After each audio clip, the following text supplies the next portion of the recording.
नमस्कार, मैं सुनील अभय और आप देख रहे हैं HD न्यूज इंडिया। इस समय भ्रष्टाचार की अगर हम बात करें तो जो बीजेपी सरकार लगातार 10 साल से भ्रष्टाचार को मिटाने की बात कर रही थी, उसका भ्रष्टाचार अब जग जाहिर और उजागर होना शुरू हो गया है। अभी आपने देखा होगा कि बिहार में 5 जो पुल थे वो एक साथ एक हफ्ते में गिरे। इसके बाद अभी हाल ही में जो भारी भरकम वर्षा कल हुई, उसमें भी जो नई संसद बनी थी जिसमें करोड़ों रुपए लगाए गए, सिर्फ इस वजह से कि वहां कुछ लोगों को, कुछ सदस्यों को बैठाया जा सकेगा। उसमें भी जो कि संसद कहा जाता है, मंदिर कहा जाता है लोकतंत्र का, उसमें पानी रिसने की, चूने की पूरी वीडियोस आपके सामने आई हैं। हमारे साथ मौजूद है राजमणि पटेल साहब, जो कि राज्यसभा सांसद हैं, और अब इनकी राय जानने की कोशिश करेंगे कि आखिर इस मसले पर इनका क्या कहना है। सर, स्वागत है चैनल पर। पहले तो आपका नहीं, बहुत बहुत धन्यवाद। तो क्या मसला है कि जिस तरीके से भ्रष्टाचार को खत्म करने की बात कर रहे थे और लगातार अब तो लोकतंत्र के जो मंदिर है संसद, उसमें भी पानी रिसने की बातें दिखाई दे रही है, वीडियो सामने आ रही है। देखिए, भारतीय जनता पार्टी की सरकार मोदी जी के नेतृत्व में चल रही है, तो इनका फार्मूला ही है कथनी और करनी। जैसे हाथी के दांत दिखाने कुछ और होते हैं, खाने के कुछ और होते हैं। तो इनका समाजवाद, ईमानदारी, राष्ट्र सेवा, भगवान सेवा, ये सब नारे हैं। और नारे के पीछे जो मकसद छिपा हुआ है, इनको इससे कोई मतलब नहीं कि हमारा देश कहाँ जा रहा है, हमारे देश की दिशा कहाँ जा रही है। उनका केवल एक ही लक्ष्य है कि किस तरह से पूंजीपतियों का पेट भरता जाए, गरीब भूखे मरे, उसको खाना न मिले, उसका पेट बैठ जाए, लेकिन अमीर मोटा होता जाए, ये उनकी नियत है।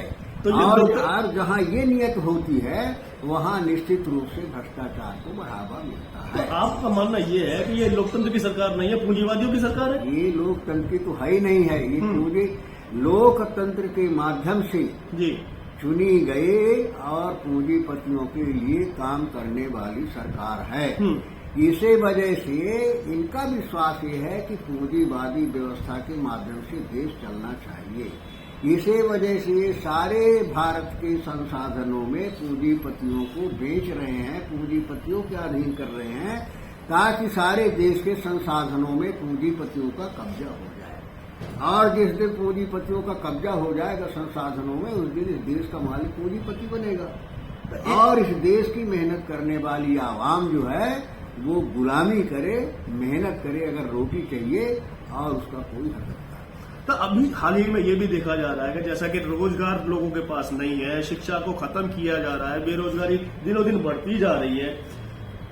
अभी हाल ही में जिस तरीके से कांवड़ यात्रा जो चल रही है, इसमें एक सवाल उठने लगा है लोगों का, क्योंकि बड़े बड़े मंत्री हो, बड़े बड़े पूंजीपति हो, उनका कोई भी शख्स आपको, उनका बेटा, उनका भाई, उनका कोई भी व्यक्ति आपको दिखाई नहीं देगा।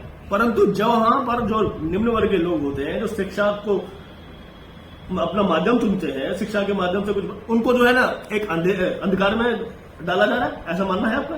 नहीं, निश्चित रूप से सरकार चाहती है जी कि नाम गरीब का हो, काम पूंजीपति का हो, और जब पूंजीपति राज करेगा तो मेहनत कौन करेगा, परिश्रम कौन करेगा? वही करेगा जो अंधभक्त होगा, वही करेगा जो अशिक्षित होगा, वही करेगा जिसकी वैज्ञानिक सोच और समझ नहीं होगी। तो ये माने गरीब जनता की जो मेहनत करती है, परिश्रम करती है, और उसके ही हक अधिकार पर डाका डाल करके पूंजीपति मोटा हो रहा है। आज जो इस तरह की घटनाएं हो रही हैं, आज निर्माण कार्य हो रहा है, घसरा, पहले कभी रियर होता था, कभी माने कोई ऐसी घटना हो गई, लेकिन आज आम बात हो गई है। जहां देखो पुल गिर रहा है, जहां देखो सड़क धस रही है, जहां देखो दीवार चुन रही है। अब संसद भवन जैसा जो माने प्रजातंत्र का मंदिर है, बगल में एक संसद भवन बना है जी, जहां इतने दिनों का है, आज भी एक क्रैक नहीं, एक भी बूंद पानी अंदर नहीं आती जी। और आज के टेक्नोलॉजी में इतना पैसा लगा करके एक एक बेस्ट इंजीनियर के देख रेख में जहां संसद भवन बना हो, और पहली बरसात में चूने लगे मूसलाधार, तो उसमें क्या कहेंगे? उसमें जांच की जरूरत नहीं है। स्वतः कह रहा वो प्रमाण है कि भ्रष्टाचार हुआ है, पैसा खाया गया है। तो भ्रष्टाचार गया, कार्रवाई जो पैसा खाया गया आखिर वो गया किसकी जेब में? नहीं, तो वही कह रहे हैं कि इसकी जांच होनी चाहिए ना। ये तो सरकार का दायित्व, सरकार जांच करे और दूध का दूध पानी का पानी हो जाए। पार्लियामेंट्री कमेटी के माध्यम से जांच करे उसकी। तो आपको लगता है ऐसा कुछ होगा? नहीं होगा नहीं। सरकार जो है लीपापोती करना जानती है। वो उस वक्त आवाज उठाएगा, उसको माने रिकॉर्ड में नहीं आएगा, उस पर कोई कार्रवाई नहीं होगी और ज्यादा करेंगे तो सदन से निकाल देंगे। तो ये जो परंपरा माने चल रही सरकार की तानाशाही की, वो तानाशाही तरीके से दबाना चाहते हैं। लेकिन उम्मीद है कि उसमें भले लीपापोती कर रहे हैं, लेकिन अब विपक्ष मजबूत है, विपक्ष की आवाज को दबाने की हैसियत नहीं है।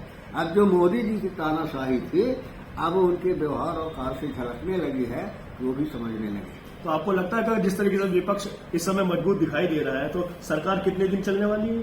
देखिए, सरकार जो है ये बहुत दिन चलने वाली नहीं है।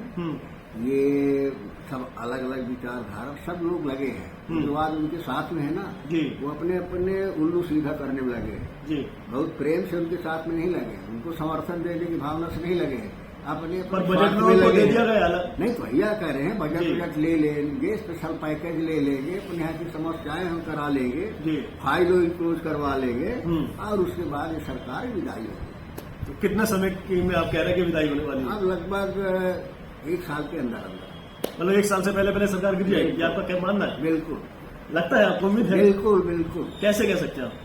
इसलिए कह रहे हैं कि जिस तरह की खिचड़ी पक रही है जी, जिस तरह की विचारधाराएं सामने आ रही हैं, जिस तरह से उनके पार्टी के अंदर लावा फूट रहा है, अंदर खिचड़ी पक रही है, उन सारी परिस्थितियों को देखते हुए लगता है कि निश्चित रूप से 8 साल के अंदर सरकार। तो अभी आपने सुना राजमणि पटेल साहब को, उनका मानना यह है कि जिस तरीके से भ्रष्टाचार चरम सीमा पर दिखाई दे रहा है, चाहे वो पुल का मामला हो बिहार में या संसद का मामला हो, जिस तरीके से पहली ही बारिश में संसद चूती हुई दिखाई देती है मूसलाधार बारिश के साथ, तो भ्रष्टाचार कहीं ना कहीं तो हुआ है और ये जांच का विषय भी है जिसकी बात और जिसकी मांग कर रहे हैं राजमणि साहब। आगे भविष्य के गर्भ में क्या छुपा है, कहा गया ये जा रहा है कि साल के अंदर अंदर ये सरकार शायद गिर भी सकती है या बदल सकती है। ये भविष्य के गर्भ में देखने वाली बात होगी कि आगे होता क्या है। इसी के साथ मैं सुनील, HED न्यूज इंडिया।